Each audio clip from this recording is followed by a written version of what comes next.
నాగరాజు గారు మీరేం చెప్తారు? ఇప్పుడు మంత్రి గారు చెప్పే దాంట్లో అన్ని వింటున్నప్పుడు ఎట్లుందంటే నాకు కూడా అరే బానే ఉంది కదా, యాజ్ ఇట్ ఈస్ గా వీళ్ళు ఆయన చెప్పింది కరెక్ట్ అయితే దీన్ని యాక్సెప్ట్ చేయొచ్చు కదా అన్నట్టుగానే ఆయన మాట్లాడుతున్నారు. మీరేమంటున్నారంటే 2024లో తీసుకొచ్చిన చట్టమే మాకు ప్రామాణికం అంటున్నారు. చట్టమే ప్రామాణికం. ఇప్పుడు ఎవరెన్ని మాట్లాడినా నేను మీరు గతంలో మాట్లాడిగా మాట ఇచ్చారు కదా సార్ అంటే కుదరదు కదా. చట్టం ఏం చెప్తే అదే అదే అదే అదే ప్రామాణికం అవుతుంది. సో నమస్కారం అండి రఘు గారు అండ్ ప్యానెల్లో ఉన్న పోచయ్య గారికి నమస్కారం. మీకు నిజంగా ధన్యవాదాలు. మా యొక్క ప్రాబ్లం అర్థం చేసుకొని మీ స్టూడియో మమ్మల్ని పిలిపించి మా దగ్గర నుంచి తీసుకుంటున్నాము. సార్ మేము ఒకటే చెప్పేది రఘు గారు, మేము ప్రభుత్వానికి వ్యతిరేకం కాదు, సీఎం గారికి వ్యతిరేకం కాదు, మంత్రి గారికి వ్యతిరేకం కాదు. జియో 97లో ఉన్న క్లాస్ 4 ఏదైతే ఉందో దానికి మాత్రమే వ్యతిరేకం. ఎందుకు అంటే సార్, ఇప్పుడు department of technical education and state board of technical education and training అనేవి ఎడ్యుకేషన్ యాక్ట్ ప్రకారం ఏర్పడ్డది. ఇవి చట్టబద్ధంగా సెంట్రల్ గవర్నమెంట్ లో minister of human resource and department and AICTE approvals తో నడుస్తుంది. ఏఐసిటి చట్టం ప్రకారం ప్రతి రాష్ట్రంలో state board of technical education and training అనేది మొత్తం ప్రతి రాష్ట్రంలో ఏర్పడింది. ఈ state board of technical education and training AICTE ద్వారా ఏర్పడినందువల్ల అది చేసే కరికులం ఏఐసిటికి పంపిస్తే అప్రూవల్ వస్తుంది. అప్రూవ్డ్ సర్టిఫికెట్స్ మేము ఏఐసిటికి ప్రతి సంవత్సరం అప్లికేషన్ తీసుకుంటే గానీ మేము ఇచ్చే సర్టిఫికెట్ కు వ్యాలిడిటీ ఉండదు. ఒకవేళ ఏ సంవత్సరం అయినా ఏ ఇన్స్టిట్యూషన్ అయినా ఏఐసిటి అప్లికేషన్ మిస్ అయితే ఆ సంవత్సరం అడ్మిట్ అయిన పిల్లలకు ఆ సర్టిఫికెట్ కు వాల్యూ ఉండదు. అంత కఠినంగా ఉంటుంది. ఎందుకు అంటే స్టాండర్డ్స్ ఆ విధంగా మెయింటైన్ చేస్తారు. ఆ స్టాండర్డ్స్ లో మన మిత్రులు పోచయ్య గారు చెప్పినట్టు 60% థియరీ 40% ప్రాక్టికల్ ఓరియంటెడ్ గా ఉంటుంది. ఎందుకు అంటే ఈ డిప్లొమా లెవెల్ సబ్జెక్ట్స్ ఏంటి? Because this is the middle level management. ఈ మిడిల్ లెవెల్ మేనేజ్మెంట్ లో వీళ్ళు చేయాల్సిన పని ఏంటంటే వీళ్ళ కింద స్కిల్డ్ లేబర్ ఉంటారు, పైన ఇంజనీర్స్ ఉంటారు. ఏ విధంగా మనం బ్లూమ్స్ టాక్సానమీ తీసుకున్న లెవెల్ ఏంటంటే వీళ్ళకి అప్లికేషన్ లెవెల్ వరకు వీళ్ళు చదువుకుంటారు. ఏదో గుర్తు పెట్టుకుని జస్ట్ ఒక నంబర్ ఫీడింగ్ ఇచ్చే విధంగా కాదు. ఒక స్కిల్డ్ పర్సన్ ఒక పాయింట్ మీద ఫోకస్ చేసి మాత్రమే చదువుకుంటాడు. అది ఏ స్కిల్డ్ పర్సన్ తీసుకున్నా వాళ్ళు తక్కువ కాదు. ఐటీఐ పిల్లలు వాళ్ళు చేసేవాళ్ళు వాళ్ళకన్నా లేదంగా వాళ్ళు నిజంగా స్కిల్స్ పరంగా ఎక్స్పర్ట్ ఇన్ 1 పాయింట్ ఉంది. వేరేస్ మా దగ్గర చదువుకునే డిప్లొమా హోల్డర్స్ ఒక ఇంజనీర్ చదివితే మా పిల్లలకు బ్రాడ్ స్పెక్ట్రమ్ ఆఫ్ ఆపర్చునిటీస్ ఉండాలి అని మాత్రమే మా అభిప్రాయం. అంటే వైడర్.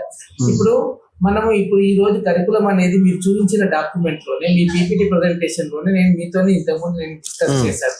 అందులో ఎస్బిటిఈటిని స్ప్లిట్ చేస్తున్నాము, ఎస్బిటిఈటి ఫంక్షన్స్ చెప్పారు, అందులో కరికులం అనే పదం లేదు. నేను అదే అడిగాను, మొన్న కూడా అదే అడిగాను. నేను మినిస్టర్ గారిని క్వశ్చన్ అడిగాను. నేను కరికులం మీదనే వాళ్ళ యొక్క ఆందోళన అంతా ఉంది అంటే ఆయన ఏమంటాడంటే ఇప్పుడున్న సిలబస్ ఏది కూడా టెక్నికల్ ఎడ్యుకేషన్ చేంజ్ అవ్వదు. కేవలం స్కిల్స్ కి సంబంధించి ఏదైనా అడిషనల్ గా ఆప్షనల్ గా వాళ్ళకి కోర్స్ యాడ్ అవుతుంది తప్ప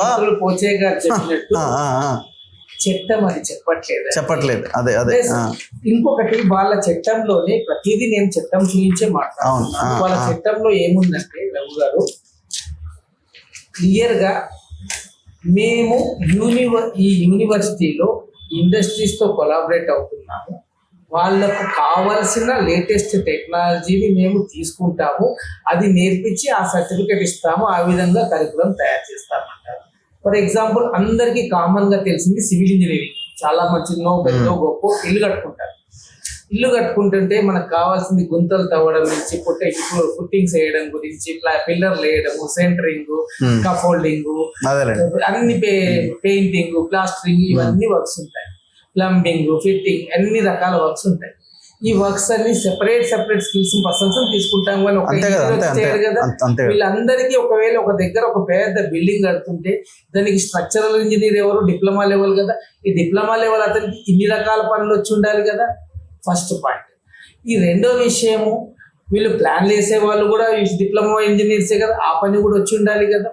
ఇక రెండవది, మనం ఒక మెట్రో రైల్ కడుతున్నాం, ఒక ఫ్లైఓవర్ కడుతున్నాము, ఒక బ్రిడ్జ్ కడుతున్నాము, ఒక రోడ్ వేస్తున్నాము, ఒక రైల్వే ట్రాక్ వేస్తున్నాము, ఒక బ్యారేజ్ కడుతున్నాము, ఒక డ్యామ్ కడుతున్నాము. ఇక్కడ పనిచేసేదంతా సివిల్ ఇంజనీర్లు కదా.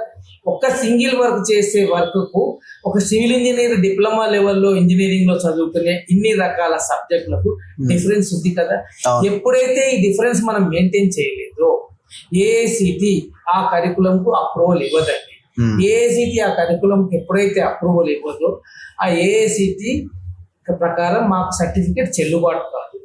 ఖచ్చితంగా ఏ స్కిల్ అయితే నేర్చుకున్నావో అదే ఇండస్ట్రీకి అందులోనే జీవితకాలం పనిచేసే విధంగా విద్యార్థి తయారవుతాడు.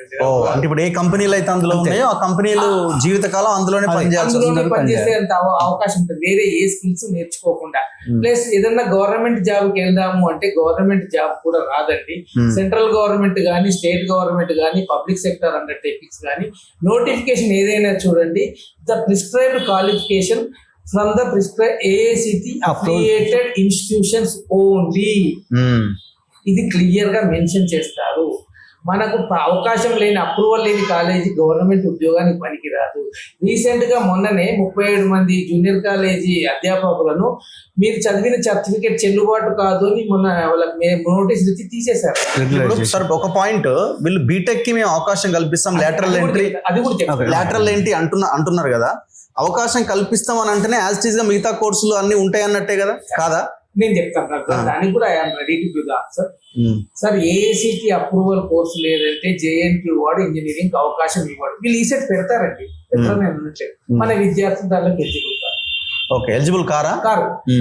కాకుండా ఈసెట్ అనేది ఉండదు కదా సార్, వేరే రాష్ట్రం వాళ్ళు రాసుకోవచ్చు, పక్క రాష్ట్రం వాళ్ళు. క్వాలిఫికేషన్ ఏంటంటే ఎలిజిబుల్ కాదు కదండి. ఏసీటీ ఉండదు, జేఎన్టీ వాళ్ళు జాయిన్ చేసుకోలేము. కోర్సు కాకపోతే జేఎన్టీ వాడు తీసుకోడు, ఫస్ట్ పాయింట్. రెండోది ఏసీటీ అప్రూవ్డ్ అట్లే ఉంటదేమో. మేము అదే అడుగుతున్నాం కదా. ఏసీటీ అప్రూవ్డ్ ఉన్నా ఈసెట్ ఎగ్జామ్ పెట్టేటప్పుడు ఈసెట్ కు ఒక సిలబస్ తయారు చేస్తారు. ఆ సిలబస్ టోటల్ గా ఏఐసిటి అప్రూవ్డ్ సిలబస్, లేకపోతే వేరే అన్ని ఇంజనీరింగ్ అన్ని రాష్ట్రాల డిప్లొమా సిలబస్ చూసి క్వశ్చన్ పేపర్ తయారు చేస్తారు. ఇందులో వాళ్ళకి కావాల్సిన సబ్జెక్ట్ మనం చెప్పలేదు అనుకోండి, ఆ సబ్జెక్ట్ లో వాళ్ళు ఈసెట్ లో ఫెయిల్ అవుతారు కదా, అప్పుడు అడ్మిషన్లు రావు కదా. ఈసెట్ ఉండి మాత్రం ఉపయోగం ఏముంది? అడ్మిషన్ వచ్చిన రావు గారు అబ్బాయి ఇంజనీరింగ్ పోయినాక ఫెయిల్ అవుతాడు, చదవలేడు. ఇంజనీరింగ్ రావడం ఫెయిల్ అవ్వడం సెకండరీ. ఈసెట్ కే మన పిల్లలకు ఎలిజిబిలిటీ రాదు. ఉన్నదని నేను అనట్లేదు, ఈసెట్ పెడతారు కానీ హూఇజ్ ఎలిజిబుల్. ఫీజులు కూడా పెరిగాయి అంటున్నారు కదా. రెండోది ఇది నేను చెప్పట్లేదు, ఫీజెస్ అసలు పెరగవు, నేను చెప్పట్లేదండి. ఈ యాక్ట్ చూపిస్తానండి. 9(2) కదా. The university shall strive to raise the funds for the creation of corpus for self-sufficiency, sustainability and future development of the university. ఇంకా CSR funds.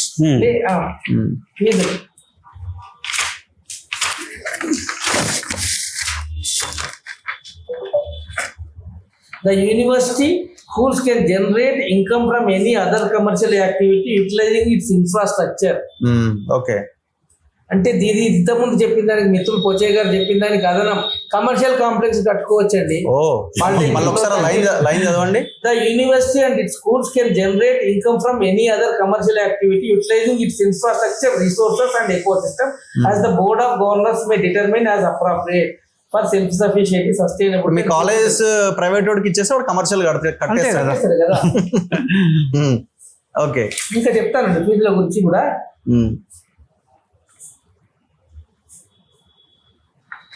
ఇక్కడ బ్యాక్ క్లాస్ పెట్టండి. ఇది ఫీజుల గురించి పేజ్ నెంబర్ 17 సెక్షన్ 17లో ఉంటుంది. To determine the specified and receive payment of fees, revenue, shares and other charges as the university may deem for it from students, any other person, institution, industry or body corporate for instructions and other services including training, consultancy, advisory services provided by the university. Fees my ఇష్టం అంతా మేము governing body decision తీసుకుంటాం. Governing బాడీలో ఎవరున్నారండి? Anand Mahindra chairman. All industrialists మన government body నుంచి 2-3 ఉంటారు.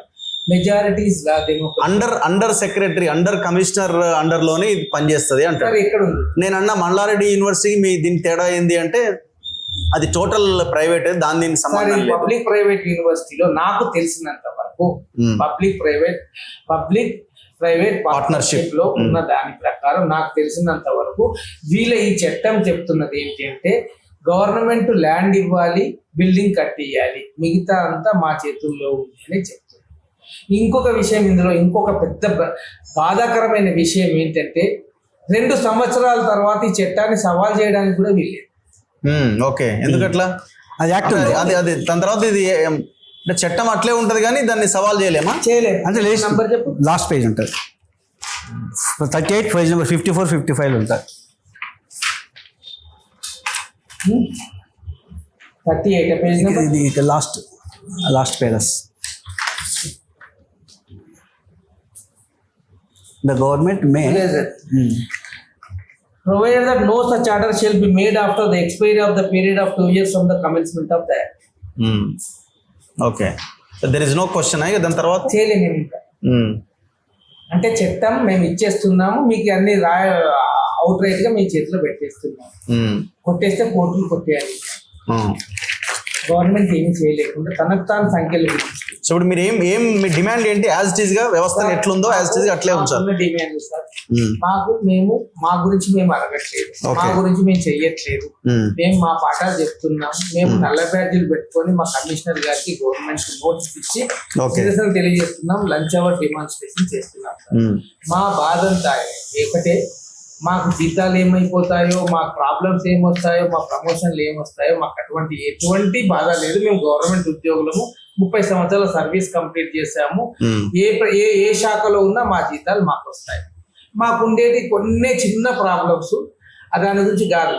ఇప్పుడు ఇక్కడ ఈ విద్యా వ్యవస్థలో డిప్లొమా చేరిన పిల్లలు ఒక మిషన్ లో తయారై ఒక మిషన్ కి ఒక్క మిషన్ కు మాత్రమే పనిచేసే విధంగా తయారైతే మేము ఇప్పటి వరకు మేము ప్రిపేర్ చేసే సిలబస్ ఎన్బిఏకు నిర్దేశించిన విధంగా నేషనల్ బోర్డ్ ఆఫ్ అక్రిడేషన్ అంత దాకెందుకండి, నేను నేషనల్ బోర్డ్ ఆఫ్ అక్రిడేషన్ కి దేశం మొత్తం మీద ప్రభుత్వ పాలిటెక్నిక్ తరఫున ప్రతినిధిగా వెళ్ళి సెల్ఫ్ అప్రైజల్ రిపోర్ట్ తయారు చేసే కమిటీకి నేను వెళ్ళాను.